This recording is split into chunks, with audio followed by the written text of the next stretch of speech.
day, another sports show, another interesting week of sports news.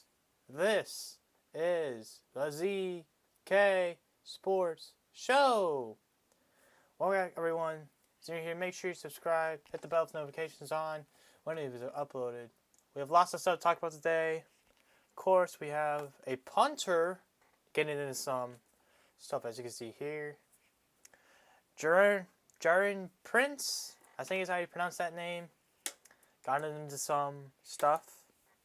And White Sox getting booed off their home field.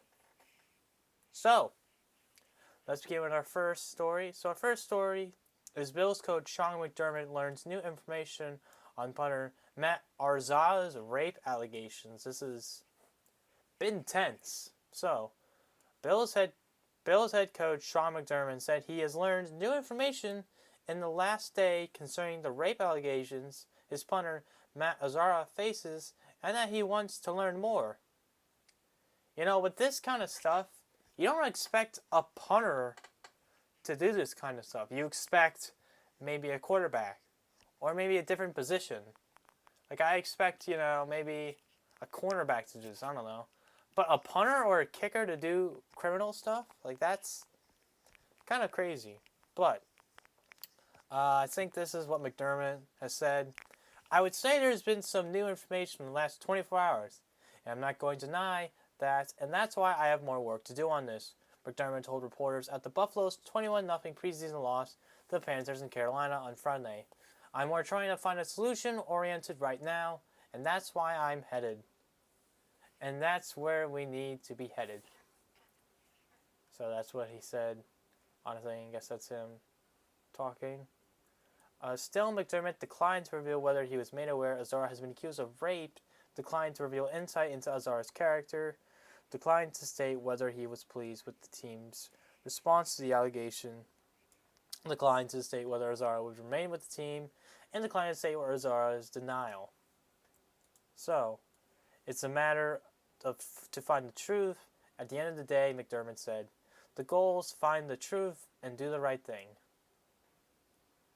So it says, during the game, Araiza, who did not play because McDermott said he didn't feel like it was right now to play him. And this is the crazy stuff. Released his first public statement since being accused of participating in a gang rape of a 17-year-old girl at an off-campus party last year while he was at San Diego State University. Wow! I can't believe a punter would do that. Any human being to do that. Gang raping a 17-year-old. This is like what Karl Malone did once. Like, when he was 20, he reportedly raped a 13-year-old. I'm not going to go into further detail on that, but holy shoot, man. Holy shnikes. This is just crazy. Anyway, the facts of the incident are not what they are portrayed in the lawsuit or the press, Araiza said. The statements in various media outlets, I look forward to quickly citing the record straight. So yeah, this is kind of like, all the facts aren't out yet. But this 17-year-old is accusing Araiza of gang raping. And I wonder who are the other people that were involved in this? Who were the other people that were involved in this? So, anyway, it says, according to The Athletic, the Bills were made aware of the gang rape allegation last month after they had drafted Araiza for the release Matt Haggock, a transaction that made Araiza the only punter on the team's roster, all but shrinking him a spot on Friday. Backup quarterback Mark Bartley filled in at punter. In a statement, the team said it conducted a thorough examination of this matter, as this is an ongoing civil case. We have no other comment at this point. McDermott, who said he lost sleep and learned more about the matter since the allegation has become public continually, as there's more work to be done. When asked if he was satisfied with the way the team has handled the allegation, he added, "We have work to do." You sure do. You sure do. And this is... Ugh, I just can't. Azara, known as the punt god because of his booming leg, is facing a lawsuit in San Diego County Superior Court. The 20-year-old is accused, along with former Aztec teammates. Okay, here they are. Xavier Leonard and Noel Pau Iwako of rape, gender violence, and false imprisonment. The alleged victim says she was in and out of concussion consciousness, but remembered this moment as the man took assaulting her. So, Kearney Armstrong, who is serving as Azara's mother, told Los Angeles Times, "It's time to shake down. He's now with the Buffalo Bills." So I haven't read the whole article. I kind of do apologize for that. But this is just insane right here.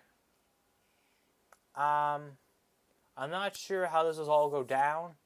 I wonder if there's going to be... I wonder when the court date is, because this is going to be very interesting. I'll try and keep you updated. I'll try and maybe post another video about this situation. But for now, we have this information out now.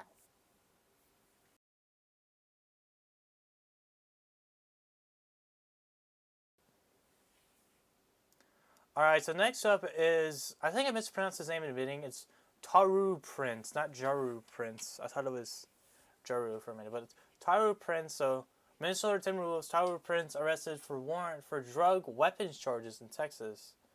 So, Minnesota forward Tauren Prince was arrested in Miami on Thursday as a fugitive out-of-state warrant stemming from a traffic stop in Texas in May, according to a statement from the Arlington police.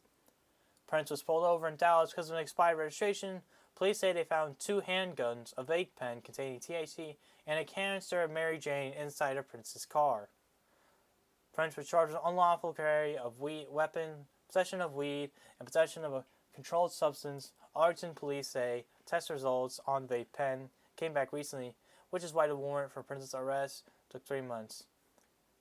Prince was ultimately arrested at Miami International Airport and booked into the Turner Guilford Night Correctional Center on Thursday night, according to inmate records. He was granted bond Friday.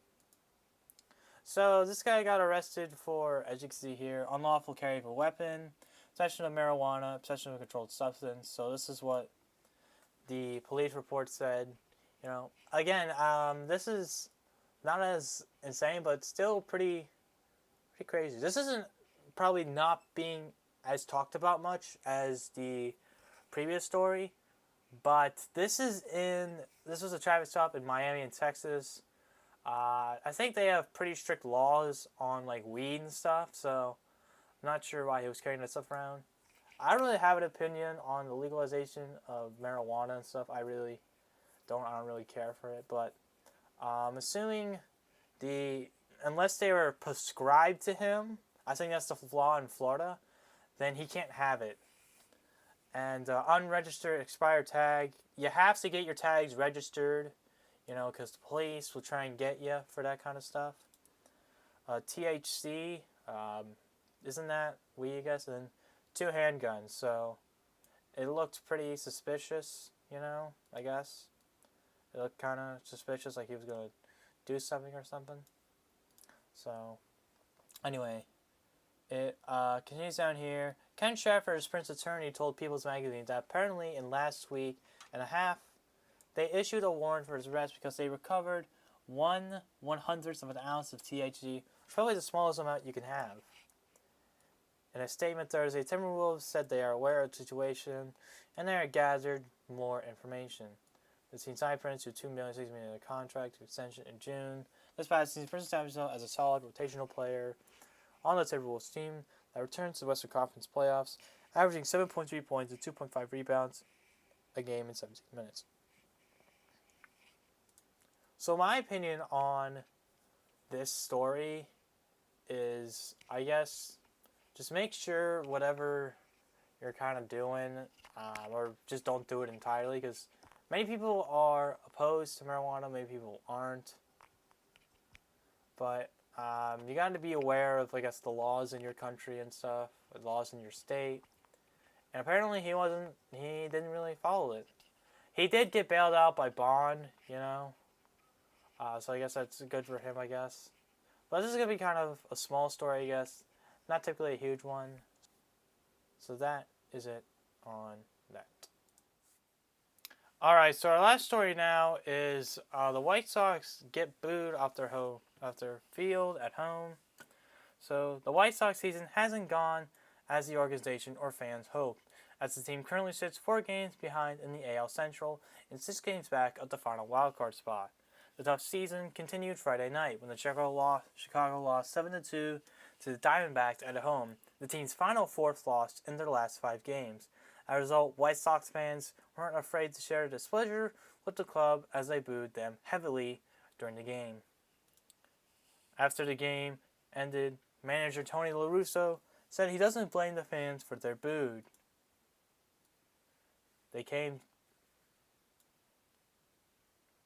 After the game ended, manager Tony La Russa said that he doesn't blame the fans for their boos. They came to see us win a ball game, and we got beat, he said via the Athletics' James Faggy. Most of the games, it was lopsided, right? They have every right to be upset at the team management, whether they got the right to do it. La Russa actually praised the fans as the reactions is a sign they care and want to see the team succeed. I'm just saying the fact that they were here and did say, "Let's go White Sox," is amazing, he said. It's an amazing fan support here. I've got plenty of experience, but there ain't no free lunch. It's a two-way separate relationship. They support you, and you've got to give back. So we got to do more about giving back. So apparently they booed because of poor performance. This happens to a lot of teams, You're struggling. Fans let them out, like they'll say, "Sell the team," or "We're tanking" and stuff. So they'll say stuff about that. And I'm glad he's kind of open-minded about this stuff. Because usually coaches will be like, "Oh, well, our fans aren't like that, Our fans really, really aren't like that." But he's being honest with his fans. He's being very honest, very truthful. And I'm very glad that he's doing that. That is going to be all for today. Hope to see you guys next time. Thank you all for watching. Thank you all for the ton of views I got last video. I got a ton of views last video. Thank you guys for the support. And I'll see you guys next time. Peace. Stay off the weed.